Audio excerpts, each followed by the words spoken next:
kita bersama narasumber yaitu Ustadz Dr. Haji Firdaus MHI. Beliau Dekan FAI dari Universitas Muhammadiyah Sumatera Barat. Kita sapa dulu. Assalamualaikum Ustadz. Waalaikumsalam warahmatullahi wabarakatuh. Sehat Ustadz ya? Alhamdulillah sehat. Hujan turun penuh rahmat. Baik, pendengar dimana-mana Anda berada, Anda bisa bergabung melalui line telepon 0751212878 atau bisa juga melalui SMS dan juga WhatsApp di kesempatan pagi hari ini. Baik, pendengar dimanapun Anda berada, kita dengarkan dulu uraian tentang tema kita pada pagi hari ini, yaitu sejarah penggalian air Zam-Zam bersama Ustadz Dr. Haji Firdaus. Silakan Ustadz. Baik, terima kasih. Assalamualaikum warahmatullahi wabarakatuh. Alhamdulillahirabbil alamin. Asyhadu an la ilaha illallah wa asyhadu anna Muhammadar Rasulullah. Rabbi shrah li sadri wa yassir li amri wahlul 'uqdatam min lisani yafqahu qawli. Pada kesempatan yang berbahagia ini, pemirsa, pendengar ya, program religi pagi RRI Padang pagi ini mengetengahkan sejarah penggalian air Zam-Zam. Mekah yang kita kenal sekarang dulunya tidak ada penghuni manusia sama sekali. Begitu Nabi Adam berkembang biak dan anak-anaknya, cucunya, kemudian secara bersambung dengan ketetapan Allah ada yang menjadi nabi, sampailah pada urutan Nabi Ibrahim alaihissalam. Lama perjuangannya dan lama pula bisa dapat anak sehingga usia sudah tua ya. Pada istrinya yang kedua, Hajar, itu atas restu dari istri pertama untuk menikah, lahirlah dari rahim Hajar Ismail. Ismail dengan Hajar dibawa ke arah selatan. Lama perjalanan, sampailah di padang yang tandus, tidak ada tentunya pohon, tidak ada sungai, tidak ada penduduk, ya tidak adalah layaknya tempat tinggal. Di sanalah Hajar dan Ismail ditinggal.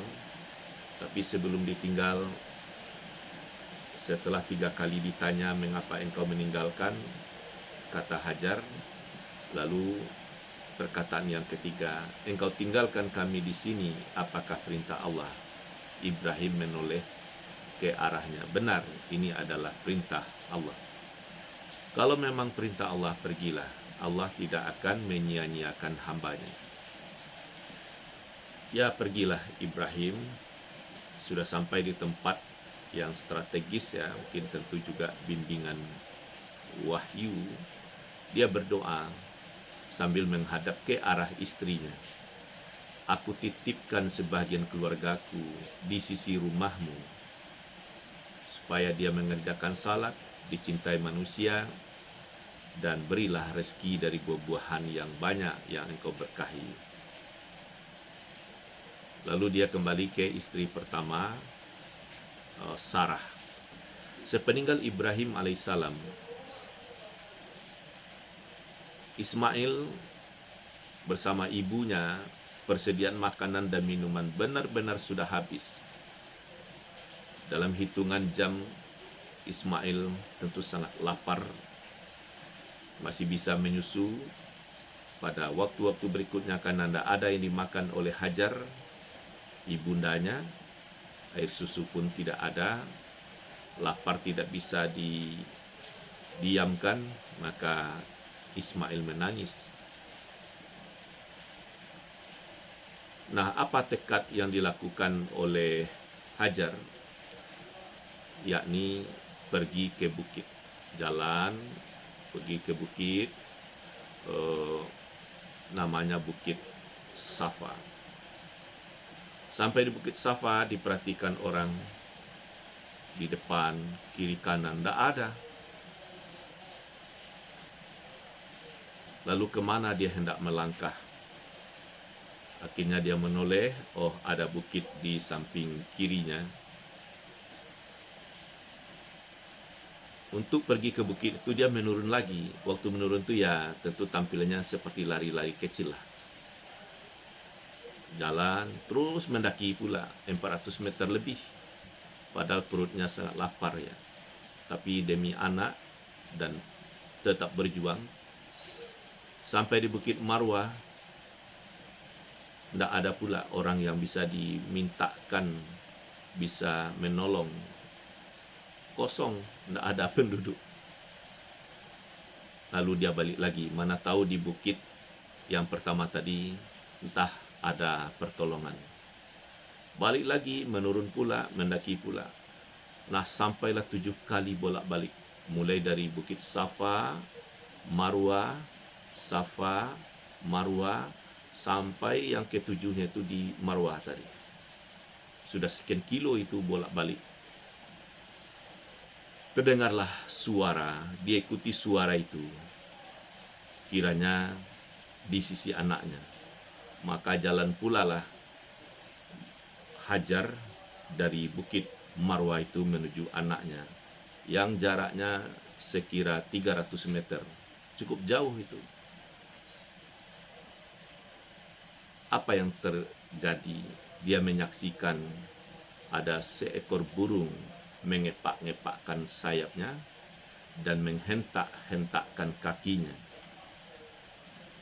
Di sanalah keluar air ya. Air begitu keluar ini tidak mimpi, kenyataan.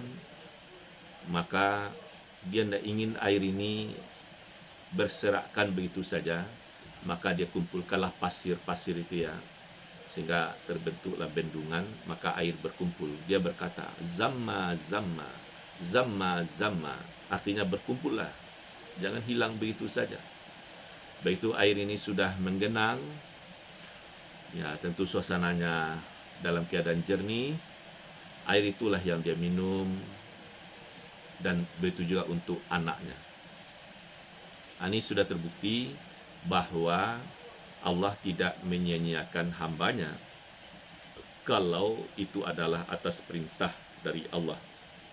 Dia diasingkan dari orang banyak. Selanjutnya bagaimana? Tentu tidak bisa air saja. Kiranya pedagang yang dari Yaman menuju negeri Syam, ya dari selatan ke utara, begitu juga sebaliknya pedagang dari utara ke selatan, itu melalui daerah yang tandus tadi itu. Nah, pedagang dalam perjalanannya menyaksikan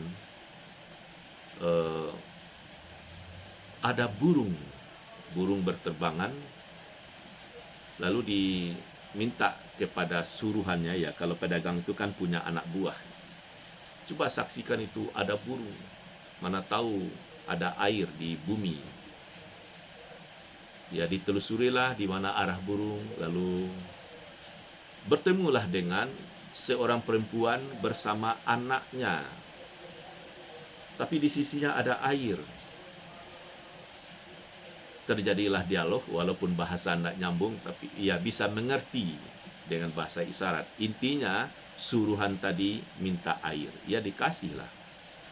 Dibawa ke bosnya, para pedagang menggembirakan sekali.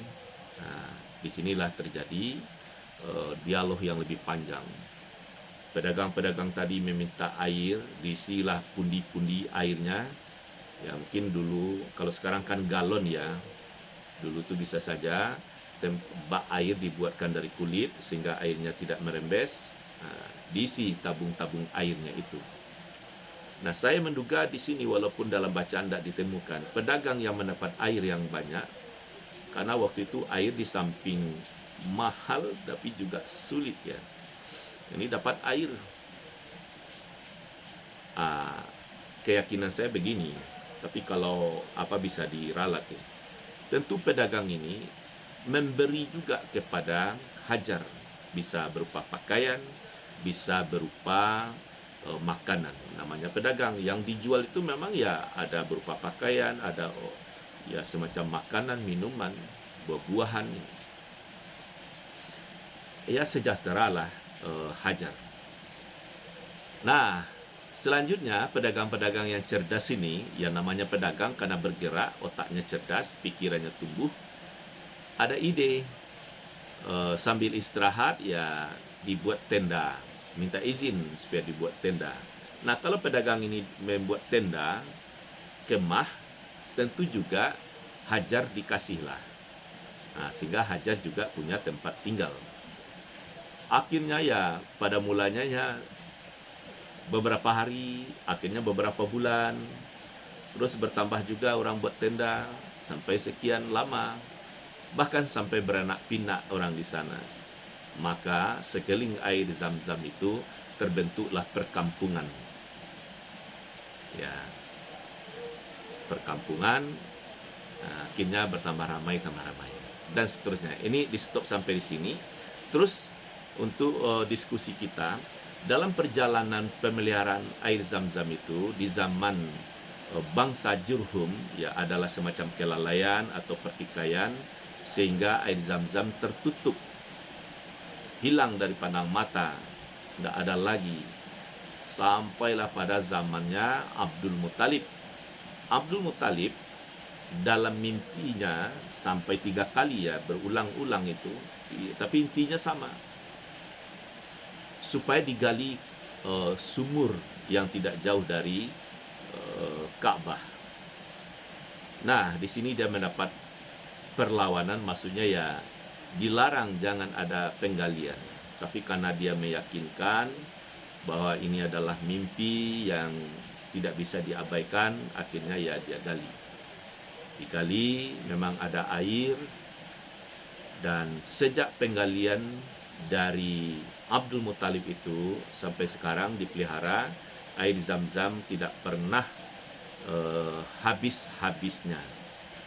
Nah, air Zam-Zam ya punya keistimewaan yang banyak, ya menyehatkan, membuat rasa kenyang karena dia penuh berkah. Itu banyak pengakuan-pengakuan ya orang yang rajin minum air Zam-Zam, bahkan kalau misalnya berniat meyakini dengan minum air Zam-Zam, cita-citanya bisa tercapai dan seterusnya. Ada kajian tentang itu.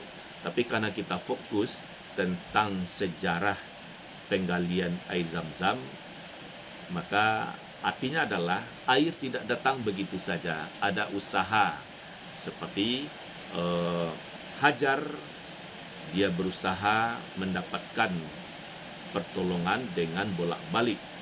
Walaupun itu akal agak sulit menjangkaunya, tapi yang jelas kerjakan apa yang bisa dikerjakan. Kalau berdiam saja itu tidak ada hasil.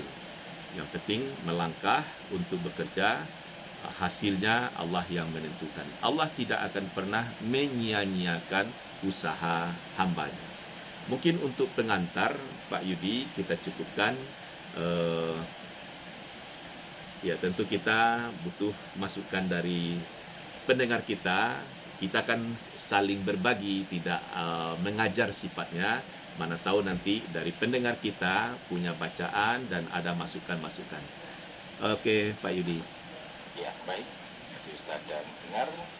Saatnya